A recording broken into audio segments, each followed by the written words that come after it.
asked America to apologize, but as I know, as of today, as I know, they have not apologized. And it is a big devastation for a country, for a nation, where the fault is none of theirs. The Americans came to Vietnam and had war with them, and there was no fault of the Vietnamese people. But still, they are the sufferers. So these are stories which should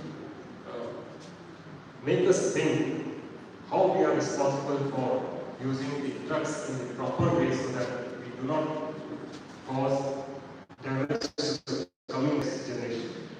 And therefore, it is very imperative that this program is successful.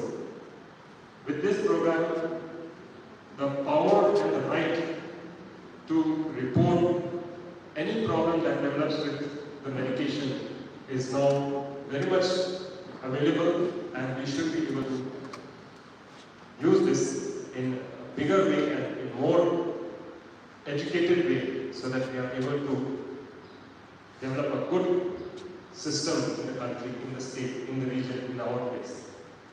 So with those words, I really congratulate the entire team who has worked so hard to make this program and then to bring the knowledge so that many of us who have not known about this